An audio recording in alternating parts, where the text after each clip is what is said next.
Let's see if we are live. And we are live. Wow. Okay. So this is the first video, or the first series rather, of our Tuesday trainings for all of my special guys that is in the YouTube membership. So if you are not inside the membership, you won't be able to access this video. And this is a great video for those that's just getting in the industry, not too sure how to get started. These questions I get a lot. So with me doing these trainings, I wanted to kind of start off in the very beginning on how to actually get started in the first place, because a lot of you guys don't know where to get started. So I want to ask you guys, if you are an event designer and you're looking to take your business to the next level, or you're looking to niche down, or you're looking to get into the draping business, I want you guys to put a 1 in the comments, even if you're catching this on the replay.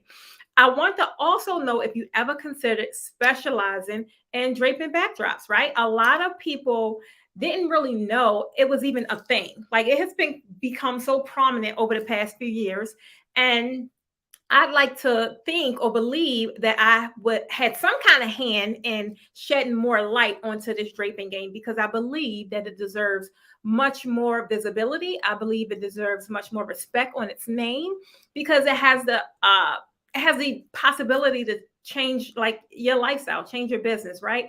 And a fraction of the time. It's a very profitable niche, and it can help you stand out in your industry and in your competitive marketplace. Today, I just want to cover a four-step basic plan for starting a profitable draping business, right? Now, number one, and I'm going to put the steps up on the board so that you guys can see it. So, number one, it's always going to be research, right? Research, and planning. Now, a lot of us, including myself, get into this thing and we don't really do the research. At least I did not when I first got into the draping. I just fell in love with it, right? I didn't know how to do it. I didn't know what to get. I didn't know anything. I just knew, hey, I like that. I want to be the best at it. And I want to make a lot of money from it, right? Needless to say, that was my end result, but it took quite a little journey to get there. So you definitely want to research and you want to plan. You want to research the demand for draping services in your area. Now, like I said, it wasn't really a big thing in previous years. It was like really basic draping. Now it turned into something super elaborate. And in some cultures, guess what? It has been elaborate for quite some time. It just, the visibility wasn't there. Like, a lot of us did not know, especially in our culture, right? So I want you to definitely check out the competition and find out the types of events that they're specializing in. Are they doing luxe weddings? Are they doing the rustic weddings? Are they doing no weddings at all, and maybe just doing a celebratory baby showers and things like that? Like, find what's popping in your area. That's going to be real key and critical to you standing out from what everyone else is doing, right? Does that mean if everyone in your area, or mostly in your area, is doing baby showers, it doesn't mean that you cannot. However, I would definitely be looking for some other opportunities, since that is so saturated, right? And in case, like when we're in class, one of the things that I hear a lot is the students come to class and they say, well, I want to learn this and I want to take this back to my town because no one's really doing it there. I get it, sis. Hey, I get it. Because, like I said, it wasn't really popping. And especially in some of those smaller towns where the budgets are smaller, you're not really going to look for and see a lot of over the top and dramatic designs. But it doesn't mean that it's not happening, right? And trust me, after being on tour and teaching this thing for 5 years all over the map, I'm almost certain if they're not in your area now, they're coming, because I've taught people all over the place. And I say a good 70% of them mainly came to class to learn something different, to learn what the industry wasn't doing in their area, and they wanted to take it back and dominate that area. And I get it, because that is like a heck of a plan to have. But it's going to become more and more popular. Even people teaching draping, right? It's becoming more and more popular. So you don't want to get left behind by not staying up on the trends and doing your research and definitely planning how you're going to set yourself apart from what everyone else is doing. So again, step one is research and planning. You also want to, while you're in that phase, plan your business strategy, right? And this is going to be determining your target market. That is critical, because if your target market is, let's just say, a more mature audience that's working on their second marriage, or that they're going through their second marriage, right? Versus this new generation that's their first marriage. The language is going to be different. Not only that, the styles are going to be different. The requests are going to be different. So you definitely want to know who you're talking to, who you want to work with, and you want to know what is it that they're looking for, so you can put it into your marketing messages so that you can attract the right people, right? That is going to be key. And it's going to kind of eliminate you having to do a bunch of hard work, meaning working with all the wrong people, working with people you don't want to work with, saying things that you're not supposed to say or that's not really attractive to your ideal audience, and then in return attracting bargain basement Betty, who is the people you don't want to work with. So definitely do your market research. You do your target for your target market, and then you want to also research your pricing structure. Right now, pricing is such a touchy subject because so many people get confused on pricing, right? And so many people want to just copy and mimic off what everyone else is doing, which is the wrong thing to do. My pricing structures are totally based on my business goals, my life goals, my island, my future, what it is I want, right? You can start from the baseline of what pricing, what the going rate is, which is why you should do your research. But you'd also want to factor in so many things, right? The amount of investments you're making into your business, how long you've been in the business, your credibility in a business. All this plays an important role on how much a person's going to pay you, right? So you want to definitely consider your pricing structure, because when you get into draping, everyone is looking for this one price fit all, and there's no such thing. You can do a la carte, right, where you're piecing together all the things. And I know some people that actually price that way, and it works for them. That wouldn't work for my pricing model, however, right? I am a package. I have a pricing structure built on packages, meaning you can't come and piece some stuff together. This is the package for that particular backdrop. That is the price, right? So it's really, you want to figure out what works for you. Maybe in the beginning, the a la carte or the line item by line item would work better, because it helps you understand. Once you get into the 4-figure backdrop club, meaning you making $1,000 or more per backdrop, your confidence is going to be built, because you're going to understand why it costs that much. So definitely do your research on pricing as well. And then you want to consider creating a portfolio, right? And if you don't really have a lot of work in the beginning, you're going to have to do mock-ups, right? You're going to have to create mock-ups, and don't create mock-ups and be like, oh, just throw some drapes together and like, all right, that's what it's going to look like. Like, you want to put your foot in this thing. You want your mock-up to look like it was an actual event. The reason being is because the mock-up is what you're going to use as your client attraction tool to bring the people you want to work with. So if you have a desire to work with a Sweet 16, you want to do that kind of event, I highly suggest you to go and create the dopest Sweet 16 style shoot, mock up, whatever it is you can, because that's what's going to draw people in. That is what they want. That's what they're going to see, the visuals, and they're going to come to you because they want that, right? So it's going to be a lot of labor in the beginning when you're doing mock-ups. But guys, I'm trying to tell you, this is how I built my portfolio in the beginning. And this is how I was easily able to transition from bargain basement Betty to Betty with the bag, because I was moving everything out of my living room and creating and using that entire wall space for backdrops. Now, do I do premium draping today? Absolutely. I am on minimum 12 feet high. My backdrops are. But when I was creating mock-ups, guess what? I had a standard ceiling. So they were 8 feet, 9 feet, right? But they still were able to attract who I wanted to work with. So again, guys, number one is definitely do your planning and do your research. Now, on to number two. And number two is going to be simply building your skills and your resources, right? Now, what I mean by that is, if you're looking to really become a successful draping designer in this game, right, You need to develop your skills in design. You got to develop your skills in fabric selection. You got to develop your skills in the draping techniques, installing the backdrops, right? You have to enhance your craft and work on it and master your craft. It's like a never ending process, right? Because you can always get better. You can always tweak. You can always increase your speed. It's so many things you can do to master your craft, right?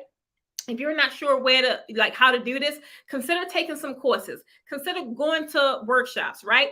Find a mentor to learn from, right? Go to other channels such as this, like the Posh Academy. These are the things you want to do. Now, even though I won't be hosting any more live draping classes for the duration of 2023, I have so many other options to choose from, guys. So you know that you're learning from the best. Okay.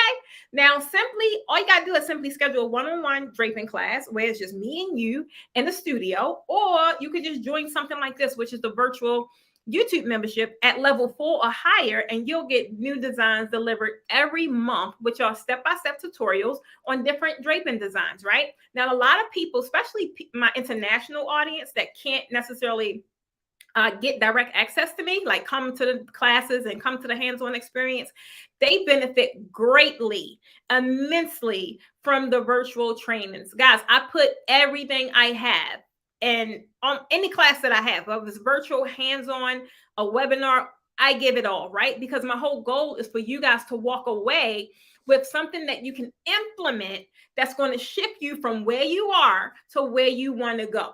That's the whole purpose, right? You also are going to have to invest in some equipment, right? And some material. That's what it's going to take. And this is really going to help ensure your backdrops look professional. You're going to feel confident because you know that they are installed safely, right? And this is going to just boost, you're going to kind of just walk in the room and just know, right? You know, you're carrying yourself as a professional, and you're going to attract that same energy, whereas no one's going to really like, okay, that's cute, right? These are the things that's really going to help you get to the success level you're trying to get to when it comes to this draping. And number 3, guys, is definitely, now this, we don't do enough of this, guys. Market your services. Like, so many of us rely strictly on social media, and I get it, because social media does really help tremendously with increasing your visibility. However, you still should have your own social home. You still should have your own cyber home. You still should have your own list that is yours, you own. Like, when you don't want to be a part of the community when Facebook shuts down or these social sites shut down, your business on pause until it pick back up again. Absolutely not. If social media is shut down, I can reach out to a email list of 20,000 plus and let them know what my specials are, let them know whatever it is, and then I'm back to creating sales. Ching, ching, ching, ching, ching, ching, ching, ching, ching. I don't have to wait till the algorithm fix or till the social media platforms level up and get back online. So you definitely want to have yourself a website, right? And you want to showcase your work. Now, in the beginning, it's kind of hard. I get it, because you guys don't have a lot of work to showcase. But one thing you don't want to do is mix your work with the photos, like the free photos that you could get off the internet. It's going to be a disconnect, because it's going to be a total different level of work, right? And you don't want to confuse a person as to, then it's going to make you feel it's going to make you look as if there's kind of like some fraudulent activity in there, right? You have these photos, which clearly would indicate maybe beginner level, whatever it is. And then you have these photos, which are polished, high professional, high quality, and it's just a disconnect. So don't do that. Pick one or the other, right? In the beginning, your website, don't overthink it. Your website is really just saying, hey, I am a real business. I live here in this internet space, and this is what we offer, right? You don't want to overthink it and think it got to be perfect. You can always work on your website, guys. Since the day I started my business, I did my complete website all on my own. And since then, I have had my website redesigned, I don't know, at least 3 to 4 times, right? Because I wasn't happy with it. However, I never missed a buck on making money. As long as my cart worked, as long as my checkout cart worked and that website was fully operational, that was all I needed, right? Whatever questions you had, you could always reach out to me, ask me a question if the website wasn't clear while we're working on the back end, right?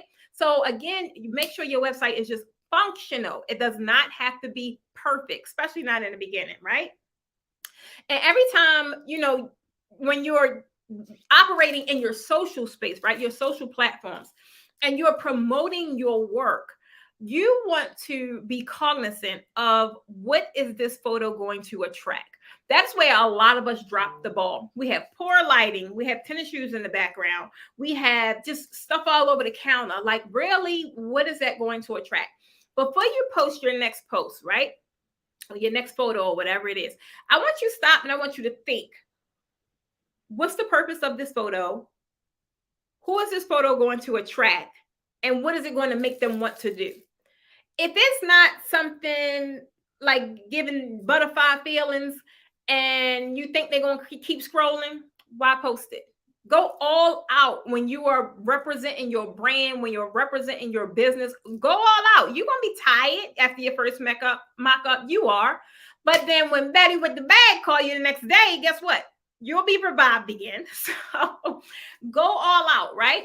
Make sure your pictures are clear, as high quality as possible. It's too many apps, and it's too many apps on these sites that will fix your pictures for you, that will fix the lighting. That is just entirely too many. And there's no excuse to have low quality photos on your platforms if you're trying to attract quality premium clients to your business, right?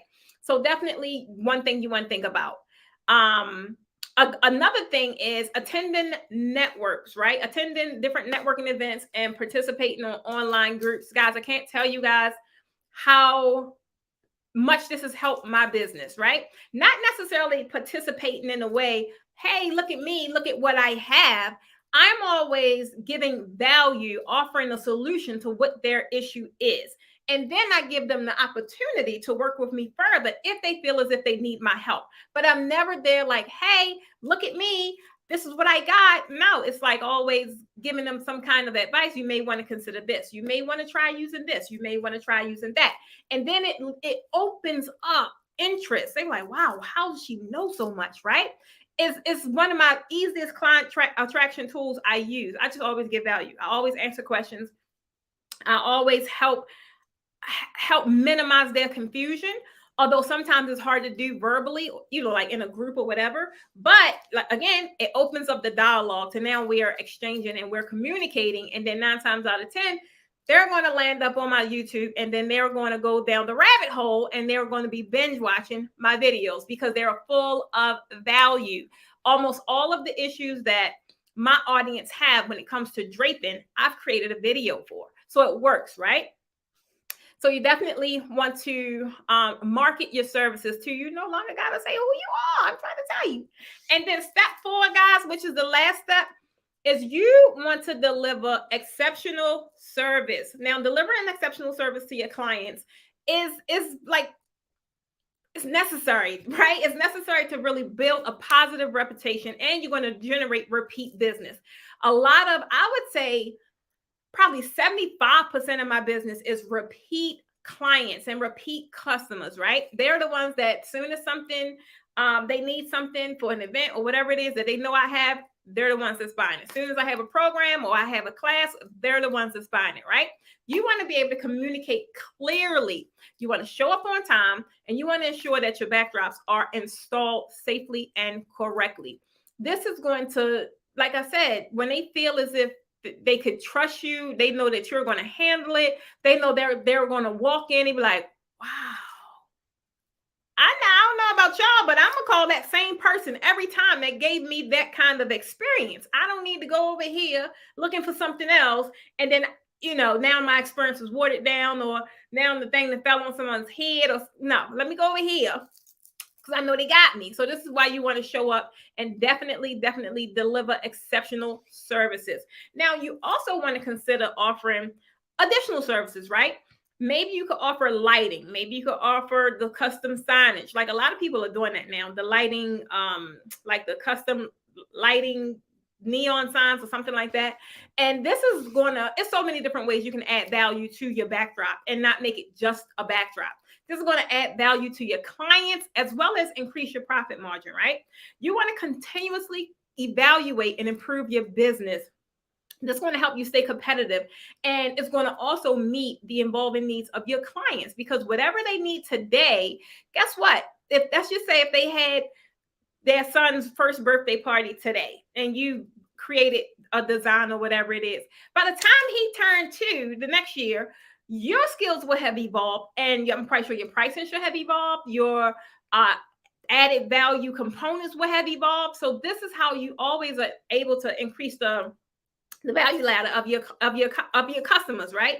So definitely always take those things in consideration.